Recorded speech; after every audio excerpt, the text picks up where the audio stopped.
नमस्कार बच्चों, स्वागत है आपका मैथ्स क्लास में। आज हम गणित में आपको बहुपदों का विभाजन बताएंगे, भाग देना बताएंगे और भागफल और शेषफल कैसे निकालते हैं देखेंगे। बहुपदों का विभाजन, ठीक है, बहुपदों का भाग देना। जैसे मेरे पास दो बहुपद है यहाँ पर, x cube minus 3x² minus x plus 3 एक बहुपद ये है, दूसरा बहुपद x माइनस 1 से इसमें भाग देना है और भाग देके बताना है हमने कि इसमें भागफल क्या है और शेषफल क्या है। तो भाग देना तो हम पहले से ही अंकगणित में जानते ही हैं। तो आज हम देखेंगे कि बहुपदों का भाग कैसे देते हैं, ठीक है। इसको हम px बोलते हैं, पोलिनोमियल ऑफ x के टर्म में, उसको gx बोल देंगे हम, ठीक है। तो वो बाद में बताएंगे, फिलहाल आप कैसे भागते हैं वो देखो। सबसे पहले मेरे को क्या लिखना है, जो ये तो मानक रूप में ही है, घातों की घटते हुए क्रम है, 3 घात फिर 2 घात फिर 1 घात फिर 0 घात, मतलब है 1 घात और फिर मानक रूप मतलब होता है कि घातों के घटते हुए क्रम में जब बहुपद को लिखा जाता है तो उसे उसका मानक रूप कहते हैं। तो अगर इधर उधर होंगे आगे पीछे तो उसको हम ऐसे लिख लेंगे, ऑलरेडी इसमें है, ठीक है। तो हम इसमें क्या करेंगे, सबसे पहले भागने के लिए इसमें रूल होता है, जो हमारा भाजक है इसको बोलते हैं हम भाजक, और ये है भाज्य। इसको क्या बोलते हैं, भाज्य, और इसको बोलते हैं भाजक। तो भाजक का जो पहला पद है, पहला पद x है, और जो भाज्य का पहला पद है x³ है। तो पहले पद को जो भाज्य है हमारा, उसमें पहले पद से भाग देते हैं। पहले मैं रफ में करके दिखाता हूं यहाँ पे। जैसे ये है x³ है हमारा, इसको मैं भाग दूंगा किससे, जिससे मैंने भाग दिया पहले पद से। तो भाग दूंगा तो ऐसे लिखते हैं भाग में, ठीक। अब जब भाग दूंगा तो कितना आ जाएगा, ये x की घात ऊपर ये 1 होती है, ऊपर जाएगी -1 होती है, या सीधे से ऐसे समझ लो कि x² इंटू x लिख सकते हैं अपॉन x। ये तो आते ही आपको x करके तो x² होगा, ठीक है, ये ऐसे। और नहीं तो आप डायरेक्ट समझ सकते हो कि इससे भाग देंगे तो एक पद कट जाएगा, एक घात घट जाएगी उसकी, तो उस रूल से भी देख सकते हो। तो x² आया, तो x² जो आया तो उसको हमने लिखना है यहाँ पर, ठीक। ध्यान समझना बहुत इंपॉर्टेंट है, अगर ये स्टेप समझ में आ गए तो आराम से आप आसानी से कर सकते हो। अब जो हमारे ये x² आया भाजक, जो भागफल का जो पहला पद आया हमारा ये आया, इससे अब इस पूरे को गुणा करके यहाँ नीचे लिख देते हैं। तो पूरे को गुणा करके कैसे लिखेंगे, देखो इस x² से x को गुणा करोगे तो x² गुणा x करोगे तो कितना आएगा, x³ आ जाएगा, ठीक। तो उसको लिखेंगे हम पहले x³, ठीक। उसके बाद माइनस और प्लस की गुणा करोगे तो क्या आएगा, माइनस आएगा, ठीक। फिर x1 से इसको गुणा करोगे तो कितना आएगा, 1 इंटू x² करोगे कितना आएगा, x², ठीक। x² में यहाँ पर लिख दूंगा x² के टर्म के नीचे, ठीक। फिर क्या करना है, मैंने इसको घटाना है, सेम वही प्रोसेस रहेगी जो हमारे घटाने वाली उसमें रहती है, ठीक। इतना समझ में आ गया होगा। तो घटाने पर क्या होगा, चिन्ह चेंज हो जाते हैं। नीचे वाले को घटाऊंगा तो मैं इसके चिन्ह चेंज होगा, माइनस, ये प्लस है तो माइनस हो जाएगा, माइनस है तो प्लस हो जाएगा। अब इनके चिन्ह ये वाले हो गए, ठीक है।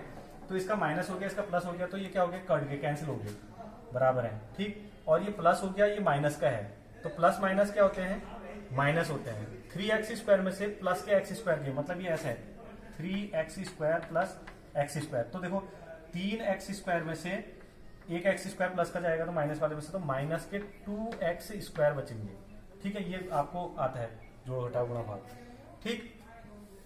तो घटा दिया। अब क्या बचा, जो पद बचे उनको नीचे उतार लेते हैं, -x इसी का चिन्ह, ठीक है, +3 ये मैंने लिख दिया। फिर वही प्रोसेस सेम कि इसके पहले पद से इसके पहले पद को भाग देना है। तो फिर दूसरे स्टेप में देखो क्या करेंगे हम, -2x², इसका पहला पद को x से भाग देंगे, इसके पहले पद से। तो भाग देंगे तो क्या आ जाएगा, एक x से x² घट जाएगा ना, तो आएगा -2x।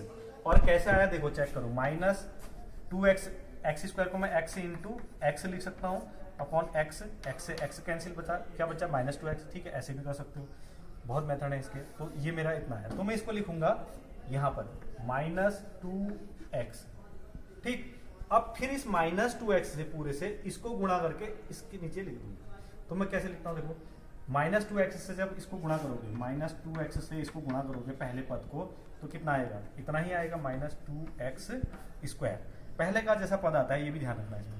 फिर माइनस माइनस की गुणा करूंगा, -2x से गुणा करूंगा मैं -1 को, कितना आएगा, चेक करो, माइनस माइनस क्या हो जाएगा, प्लस हो जाएगा, और 1 से इसको मल्टीप्लाई करोगे तो 2x को तो 2x ही रहेगा, ठीक है। तो इतना आ गया। फिर वही वाले प्रोसेस घटाने पर लिखना पड़ेगा हमको।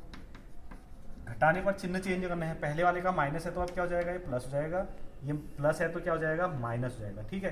तो ये प्लस का हो गया, माइनस का हो गया, बराबर है तो घट जाएंगे, 0 आएगा, कट गए। अब ये 2x है माइनस का, ये भी माइनस का x है, तो माइनस का 2x माइनस x मिलकर के कितने बन जाएंगे, माइनस माइनस क्या हो जाते हैं, ऐड हो जाएंगे, चिन्ह वही रहेगा, माइनस के 3x है, ये तो आपको आते ही हैं जोड़ घटाव गुणा भाग, तो माइनस के 3x बचेंगे, ठीक है, तो माइनस 3x हो गया। फिर हमारा क्या बचा है 3 प्लस 3, इसको नीचे उतार लो, ये प्लस चिन्ह के साथ ही उतरेगा, ठीक है। ये माइनस क्या है, क्योंकि ये भी माइनस का हो गया, ये भी माइनस का हो गया, माइनस माइनस प्लस जाएंगे, 2x ये है, 1x ये है, तो 3x हो गया, ठीक, इतना समझ में आ गया होगा। उसके बाद फिर वही प्रोसेस हमारी अगली वाली कि हमने पहले पद से इसके पहले पद को भाग देना है, तो देखो माइनस 3x को मैंने x से डिवाइड करना है, तो x से x कैंसिल, क्या बचेगा -3, तो जो मेरे को भागफल का पहला ये पद मिला लास्ट वाला, ये मिला -3, मैं यहाँ लिख दूंगा। फिर इस -3 से फिर इसको पूरे को मल्टीप्लाई करूंगा, तो देखो सीधे डायरेक्ट करता हूं अभी, 3 -3x, माइनस कैसे आया, क्योंकि माइनस प्लस इसका चिन्ह कुछ नहीं है तो आगे प्लस होता है, ठीक है, तो माइनस प्लस माइनस हो गया और 3 1 जा 3x हो गया। उसके बाद फिर माइनस माइनस प्लस, उसके बाद 1 से इसको मल्टीप्लाई करोगे तो कितना आएगा 3, ठीक। फिर क्या करोगे आप घटाने पर, ठीक, घटाने पर क्या होता है चिन्ह चेंज हो जाएंगे, क्योंकि जो भी चिन्ह होते हैं वो चेंज हो जाएंगे, माइनस का है तो प्लस, प्लस का है तो माइनस। अब इसका चिन्ह ये हो गया, इसका चिन्ह ये हो गया, तो अपोजिट चिन्ह है और इक्वल है, तो ये घट गए तो 0 आ गया। ये भी माइनस का है, प्लस का है, ये भी अपोजिट चिन्ह है, 3 में से 3 गया तो ये भी 0 हो गया, तो ये भी कट गया, ठीक है। तो अब कितना आ गया शेषफल 0। अब यहाँ पर देखो ये इसे बोलते हैं हम शेषफल, ध्यान से समझना बच्चों, और इसे बोलते हैं भागफल, और इसे बोलते हैं भाज्य, जिसमें हम भाग दे देते हैं उसे भाज्य बोलते हैं, और जिससे भाग दे देते हैं उसको बोलते हैं भाजक, ठीक, ये ध्यान देना। तो इस प्रकार से हमने ये प्रोसेस करनी है, ठीक। एक बार फिर समझ जाओ, पहले वाले को हमने ऐसा बनाना है, तो उसके लिए हमको क्या करना पड़ेगा, पहला पद से इसके पहले पद को भाग देते हैं, देखो मैंने यहाँ पर देख के रखा है, जो आएगा उसको यहाँ पर लिखते हैं, इससे फिर इसको मल्टीप्लाई करके लिखते हैं यहाँ नीचे, ठीक है। फिर उसके बाद माइनस करते हैं, माइनस करेंगे तो घटाने पर क्या होगा, चिन्ह चेंज हो जाएंगे, प्लस का है तो माइनस, इसका चिन्ह माइनस का है तो प्लस, फिर यही प्रोसेस हमने पूरे में करनी है। तो शेषफल अब हमारा 0 आ चुका है, तो मेरा भाजक क्या है, भाज्य क्या है, भागफल क्या है और शेषफल क्या है, मैंने आपको बता दिया। तो अब एक फॉर्मूला डिजाइन होता है, वो क्या होता है कि इसको आप नोट कर लोगे कॉपी में स्क्रीनशॉट लेके, ठीक है। अब मैं आपको बताता हूं, यहाँ पर देखो एक शेषफल प्रमेय बनती है, या शेषफल जो 9th में आपने शेषफल प्रमेय बनी है, यहीं पर ये यूक्लिड की विभाजन एल्गोरिथम जो तुम पहले चैप्टर में पढ़ चुके हो, पहले चैप्टर में तुमने क्या पढ़ा था, a बराबर bq प्लस r पढ़ा था, और ये किस चीज के लिए पढ़ा था तुमने, वहां पर अंक गणित में पढ़ा था, अंकों के लिए। अब यहाँ पर जो तुमने पढ़ना है वो पढ़ना है बहुपदों के लिए, तो सेम बहुपदों के लिए भी है यूक्लिड विभाजन एल्गोरिथम में, बहुपदों के लिए बस हमने वहां पर बहुपद लगा देना, बहुपदों के लिए यूक्लिड विभाजन प्रमेय का, सॉरी एल्गोरिथम, ठीक है, यूक्लिड विभाजन प्रमेय का या एल्गोरिथम, एल्गोरिथम, ठीक है, बहुपदों के लिए, किसके लिए होगा, बहुपदों के लिए, बहुपदों के लिए। अब ये क्या होता है इसको देख लो, थोड़ा सा इसको समझ लो। तो ये जो होता है, जैसे भाज्य बराबर क्या होता है, भाज्य बराबर होता है भाजक गुणा भागफल धन शेषफल, ठीक। अब यहां पर हम इसी भाज्य को कैसे लिखते हैं, इसी को कैसे लिखते हैं हम देखना, मैं इसको मानता हूं px, px मतलब पोलिनोमियल ऑफ x के टर्म में कोई एक पोलिनोमियल हमारे पास बहुपद है, दूसरा बहुपद हमारे जिससे हमने भाग देना है उसको लिखते हैं हम gx, ठीक है। जैसे मेरे पास यहाँ पर px था ये वाला, gx था ये वाला, ठीक है, और जितना मेरे को भाग देके आया वो कितना आया भागफल, यह है भागफल, इसको बोलते हैं हम qx, और धन rx, ये धन rx, यह शेषफल हुआ, r मतलब शेषफल, q मतलब क्वोशिएंट, ठीक है। तो इसी में हमने क्या लगा दिया, x लगा दिया ब्रैकेट लगा के, तो एक बहुपद बन गई। तो वही वाला फॉर्मूला है, और यहाँ पर क्या है कि जो हमारा बहुपद होगा, जो r की वैल्यू होगी, rx वाला जो बहुपद होगा हमारा, मतलब शेषफल जो बचेगा वो हमेशा क्या होना चाहिए, बराबर या तो 0 होना चाहिए, या फिर 0 नहीं होगा तो क्या होगा, वो जो rx की घात होगी, बहुपद rx की जो घात होगी वो हमेशा लेस होगी किससे, gx से,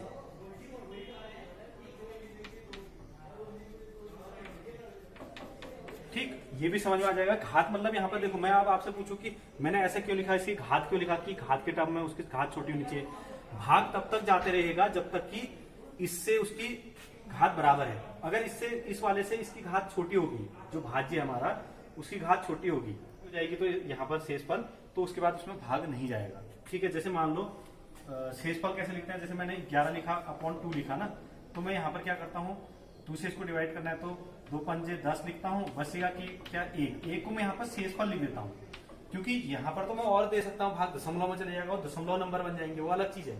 लेकिन जो हमारा जो बहुपद होता है उसमें क्या होता है, जो हम हमेशा देखो 2 जो है बड़ा है और ये शेषफल क्या है, छोटा है, तो छोटा बड़ा कैसे पता लगेगा हमको यहाँ पर कि छोटा हो गया, अब नहीं जा सकता, भाग दशमलव लगेगा, दशमलव तो यहाँ लगता नहीं है। ठीक है, तो यहाँ पर क्या होता है, दशमलव नहीं लगने के चक्कर में यहाँ पर शेषफल लिख देते हैं हम, और ये छोटा है भाग नहीं जाएगा, वो देखने के लिए इनकी घातों को कंपेयर करते हैं हम, और घातों को कंपेयर करते हैं तो जिसकी घात छोटी होगी वो बहुपद छोटा होगा, जिसकी घात बड़ी होगी वो बड़ा होगा। आज के वीडियो में इतना ही, प्रकार फिर अगली नेक्स्ट वीडियो में देखेंगे। धन्यवाद।